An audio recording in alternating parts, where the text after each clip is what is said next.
Chiefs news, analysis, and opinion every day.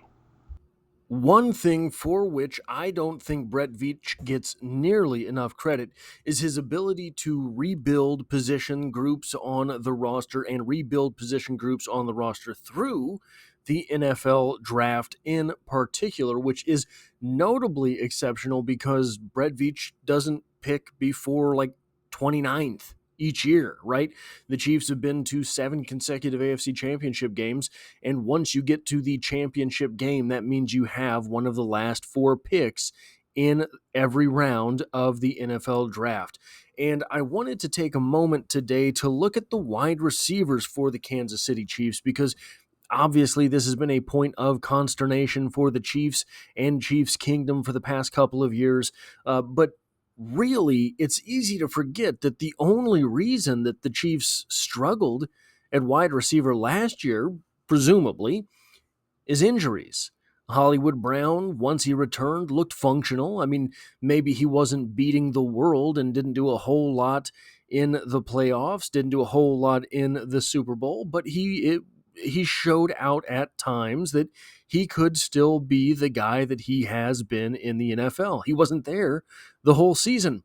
Rashee Rice went down in week 4, and from that point on, he wasn't there. So the Kansas City Chiefs were down to if they took 7 wide receivers into the season, they had 5 left by week 4. And it just never really worked out for them last season because the top part of the roster was removed. But I wanted to go back one season before that to 2023, just to show kind of how much 2 seasons can change in the NFL when you have an active general manager. What you're looking at on screen right now is the wide receivers and their snap counts from the 2023 team.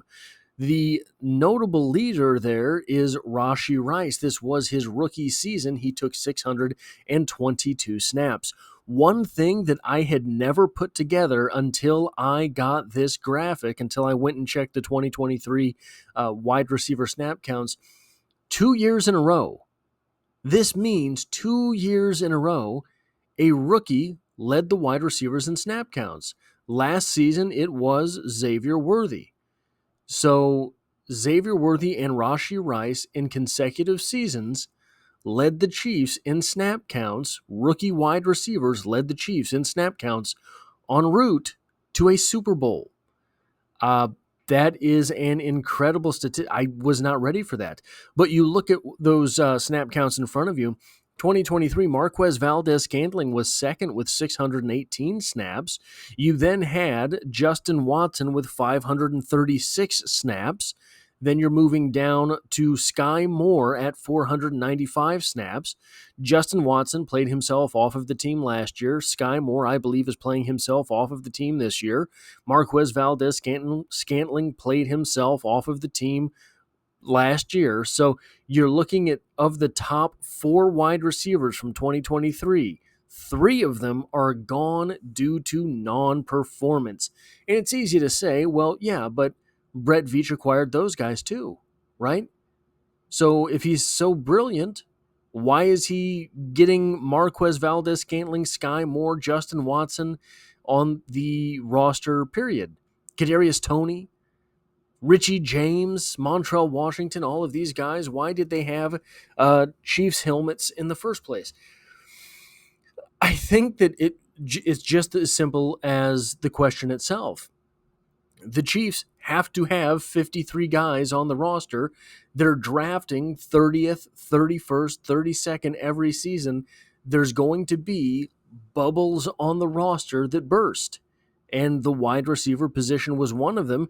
And all that would have had to have happened was Sky Moore ended up being the guy it looked like he could be. That is as small an answer as it takes to take up the entire answer. If Sky Moore were who it looked like Sky Moore could have been, then this entire receiver group would never have busted like it did. But it did. So Rashee Rice, Xavier Worthy, and Jalen Royals. Second round, first round, fourth round. Looking at these wide receivers, I think that this is going to be an impressive group going forward. Height-wise, you've got Rashee Rice at 6'1.5". Xavier Worthy comes in at 5'11", Royals at 6 foot. So you don't have any monsters in the group, but you don't have any real little guys either. Not until we get to the weight department, where Rashee Rice comes in at a respectable 204. Jalen Royals is actually bigger than Rashee Rice at 205. And then you have Xavier Worthy, who is 165 pounds. That's right, 165 pounds on an NFL football field. That's a little bit terrifying. And then you look at the 40-yard dash, and you have all respectable speeds. 4.51 for Rashee Rice, 4.21 for Xavier Worthy, an NFL record, and 4.42 for Jalen Royals. So you don't have any. You don't have an albatross in the wrong direction in the speed department, but you do have one in the right direction with Xavier Worthy setting a record. The 10-yard splits as well. Xavier Worthy with a deceptively slow, I think, if you're taking into account Tyquan Thornton's 1.41, Xavier Worthy had a 1.44 40-yard dash. That's probably 95th percentile. I mean, 96th percentile, something like that. But then you have Rashee Rice with 1.50, and you have Jalen Royals with the slowest at 1.53. Vertical leap is another outstanding category for these guys. Jalen Royals has sort of a pedestrian 36 inches, but 41-inch vert for both Rashee Rice and Xavier Worthy. The broad jump is another place where Royals slacks a bit at 10'1", but Rashee Rice has a good 10'8" broad jump, and Worthy with an elite 10'11" broad jump. The 20-yard short shuttle, Xavier Worthy did not do either of the cone drills, but Rashee Rice with a 4.23, Jalen Royals with a 4.25. The 3-cone drill, Rashee Rice with a 7.02, Jalen Royals with a 6.94. And you're starting to see a lot of why Jalen Royals is going to be stepping into that Rashee Rice role while Rashee Rice is suspended. Then you have arm length 32 3/4 inches for Rashee Rice, 31.13 for Xavier Worthy, and Jalen Royals at 30 inches flat. The same arm length, basically, as Mike Caliendo. A little bit more troubling for Mike Caliendo than Jalen Royals, and then their RAS score in general, all three of them scored over 9. And so the lowest scoring guy here is Jalen Royals, but the promising thing about his score is that he did everything. He did all of the running that you could do, all of the jumping that you could do, and still ended up with a score over 9. 9.53 for Rashee Rice, 9.41 for Xavier Worthy, and 9.01 for Jalen Royals. So here's Rashee Rice's rookie season, and I wanted to show you something here. Offensive snaps. 20 snaps week 1, 12 in week 2, 39, 32, 20, 35, 40, 37, and then you start on a climb. 41, 45, 40, 46, 56, 60, 57, and finally 42. This led to a rookie season where he put up 938 receiving yards on 79 receptions after being targeted 102 times. That is a good rookie season. You have him a little bit over the real possession wide receiver range with 11.9 yards per reception, but a lot of that was due to his running after the catch. And surprisingly, even though he was on pace to have a monster season the next year, 24 receptions in 4 games, 288 yards, he remained right around that same receiving average with 12 yards per reception. So I wanted to take you down to Xavier Worthy's rookie season because he did some similar things. You see, opening the season with 34 snaps, then 44, 37, 45, 56, 42. all the way down till he had 757 snaps total. If we go back up, 757 snaps is more than Rashee Rice's 622 that Rashee Rice had in his rookie season. So he played even more football in his rookie season, and it paid off in the playoffs as well. But you see here, the rookie season for Xavier Worthy seems a little underwhelming compared to Rashee Rice's if you're looking at him as a wide receiver strictly. 59 receptions, 638 yards. That is a lower average, 10.8 yards per reception than Rashee Rice. But he only had 98 targets as well. If we go back up here to Rashee Rice, he had 102. So he had 4 more targets, but he had a couple hundred more receiving yards. Nearly 300 more receiving yards on just 4 more targets. But he did score 6 touchdowns. Rashee Rice scored 7 on a meaningfully better season. But Xavier Worthy also added the element of rushing. Now, he only had 20 carries, but that comes out to more than 1 per game. Only had 104 yards, but he had a 5.2 yard average. And what we see here is 3 touchdowns rushing for Xavier Worthy in his rookie season. Xavier Worthy scored more touchdowns, 9, than did Rashee Rice, 7, but he came about them in different ways. What's the purpose of looking at this? I'm not sure Brett Veach is done adding wide receivers through the draft, but what he has done here is he has put himself in position where he doesn't have to.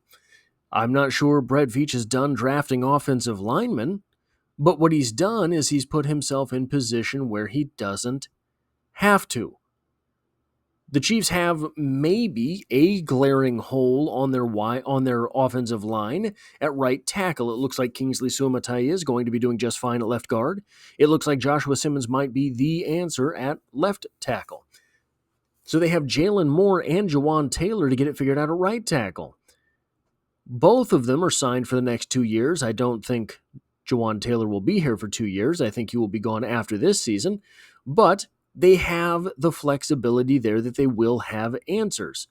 But if a great offensive tackle falls to them in the draft, the way that Josh Simmons did, do you believe that they will pass that up?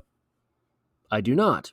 If a great wide receiver falls to them in the draft, the way that kind of Jalen Royals did in the 4th round, maybe not a great wide receiver, maybe not a 100% hit wide receiver, right? Jalen Royals might not make it in the NFL. We don't know yet. But his value was too good to pass up in the 4th round. Now, you can go position by position through this roster, with the exception of quarterback, and say, hey, if the number 1 cornerback fell to them at 32. Well, they've got Christian Fulton, they've got Jalen Watson, they've got Trent McDuffie. If the number 1 corner in the draft fell to them at 32, do you think Brett Veach would hesitate to draft him? I do not. What about linebacker? The absolute stud linebacker in the draft falls to them. They have Leo Chanel, they have Nick Bolton, they have Drew Tranquil. I think they would take him if they thought he was a difference maker. The way that this roster is set up, the way that it is composed, the Kansas City Chiefs should not only be the prohibitive favorite to get to the Super Bowl in the 2025 season, they should be the prohibitive favorite to win it. Not only should the Kansas City Chiefs be the prohibitive favorite to get to the Super Bowl and win in 2025, if I were taking money today, I would put them as the prohibitive favorite to get to the Super Bowl and win it in 2026. I would put them as the prohibitive favorite to get to the Super Bowl and win in 2027. This roster might not have all of the most elite talent at the very top. It might not have the most absolute game-breaking talent anywhere besides quarterback. But they've been drafting so low in the draft for basically a decade now that for their shelves to be stocked like this is so incredibly impressive. And guys, I don't think there's any reason to believe that the party is going to be over anytime soon. Anomalies happen. The NFL happens. Sometimes bad seasons come around.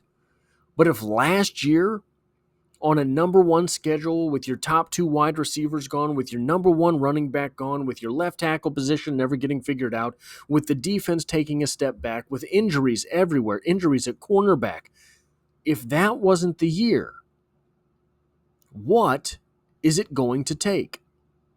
That's all I have for this video. If you like or appreciate what it is that I do here, hitting the like button really does help me out, as it tells YouTube to share this video with other Kansas City Chiefs fans. And if you find yourself here by chance but not design, the Chiefs are the only thing I talk about on the channel, dropping multiple videos every single week, and I hope to have you back for the next one.